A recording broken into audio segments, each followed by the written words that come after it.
نحمدہ نصلی علی رسولہ الکریم اما بعد اعوذ باللہ من الشیطان الرجیم بسم اللہ الرحمن الرحیم۔ آج کی اس نشست میں سورہ القصص کی آیات نمبر 76 سے لے کر آیات نمبر 81 تک کا ترجمہ اور مختصراً تفسیر پیش کی جائے گی۔ یہ ان آیات میں جو قرآن شریف میں اللہ تعالیٰ کا فرمان ہے وہ سرکش یا گمراہ دولت پرست، دولت اکٹھی کرنے والے جو شیطانی ذہن ہے ان کے بارے میں اللہ تعالیٰ نے کیا ارشاد فرمایا ہے، اس کا کیا نزول ہے، اس نے مسلمانوں کو اس دولت کی جو تکبرانہ سوچ پیدا کرتی ہے یا جس سے انسان طاغوت بن جاتا ہے، فرعون بن جاتا ہے، نمرود بن جاتا ہے، قارون بن جاتا ہے اور وہ اللہ تعالیٰ کی ذات کو بھول بیٹھتا ہے۔ تو میں اس کا ترجمہ پیش کرتا ہوں۔ یہ ہے آیت نمبر 76 سورہ القصص۔ قارون موسیٰ علیہ السلام کی قوم میں سے تھا اور ان پر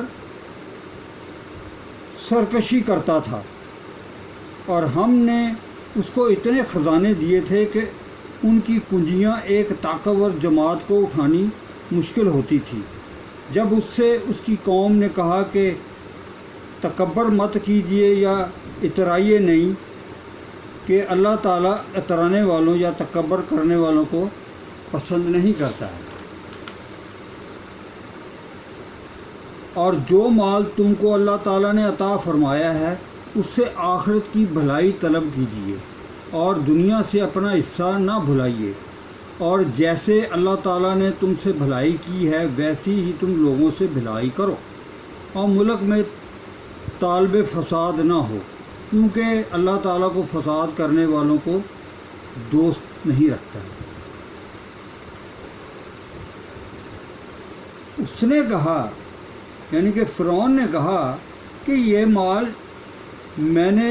اپنی دانش کے زور سے کمایا ہے،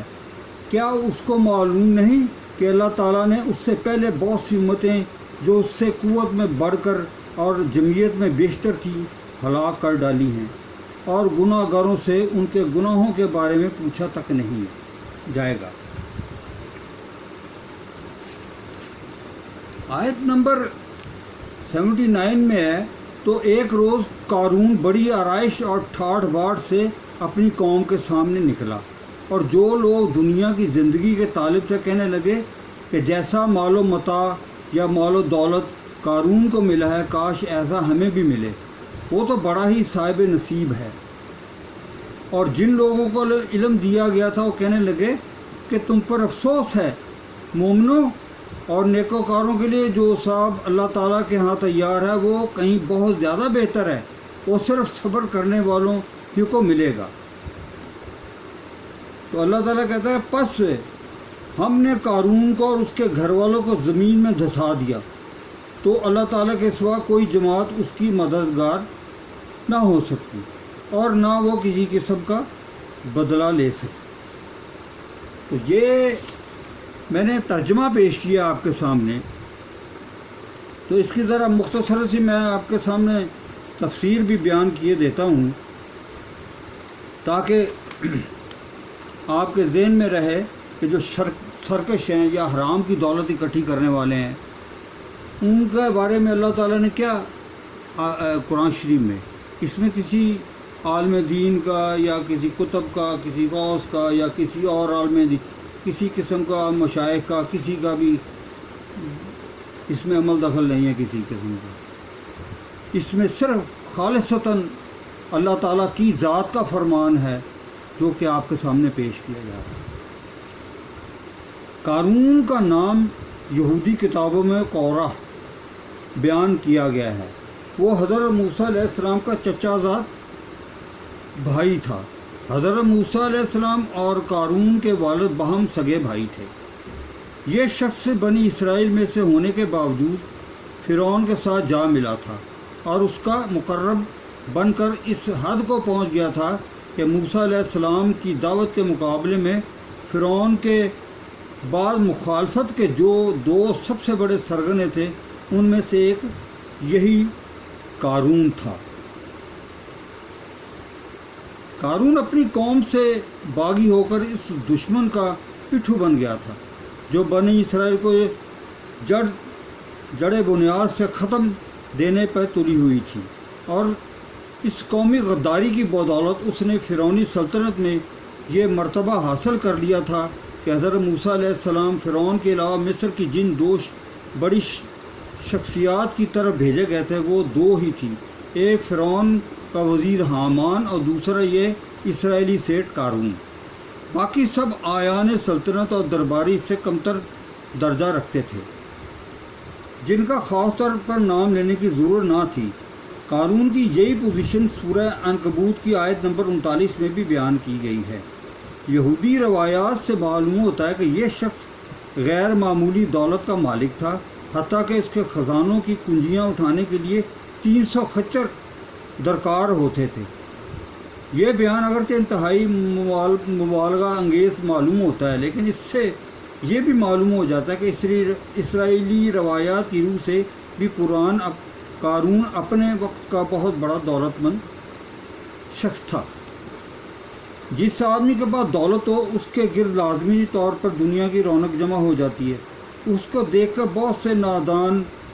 جاہل لوگ اس کے اوپر رشک کرنے لگتے ہیں، مگر جب جن لوگوں کی حقیقت کا علم ہو جائے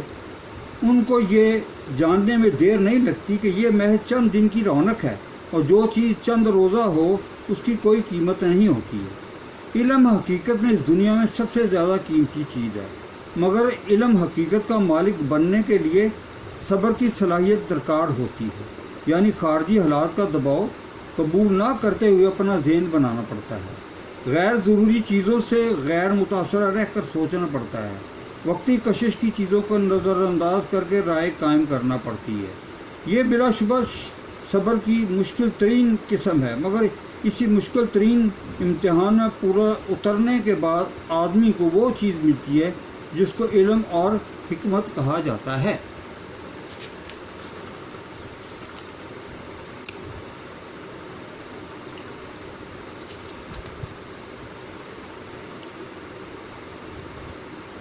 ہمیں یہ غلط فہمی تھی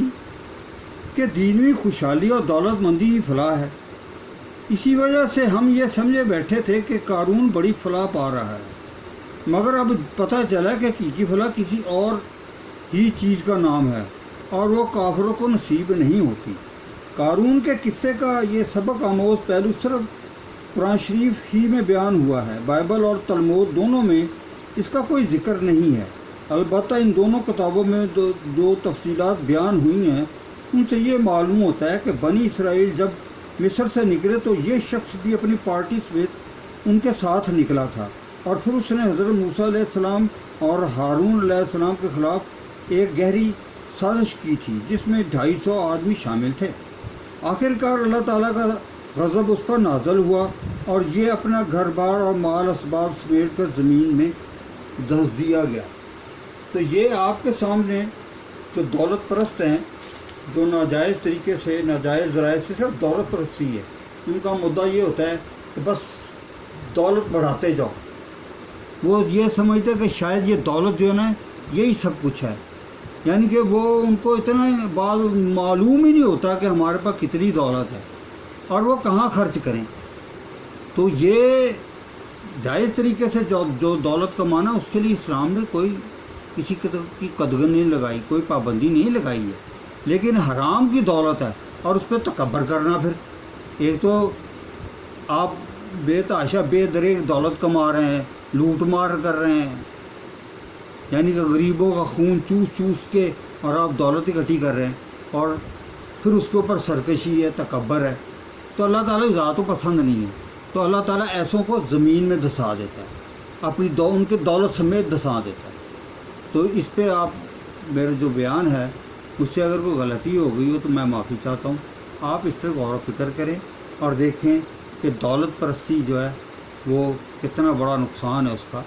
تو اللہ تعالیٰ سے دعا ہے کہ اللہ تعالیٰ ہم سب کو ہدایت دے۔ وما علینا الا البلاغ المبین۔ عارف چشتی۔ اللہ حافظ۔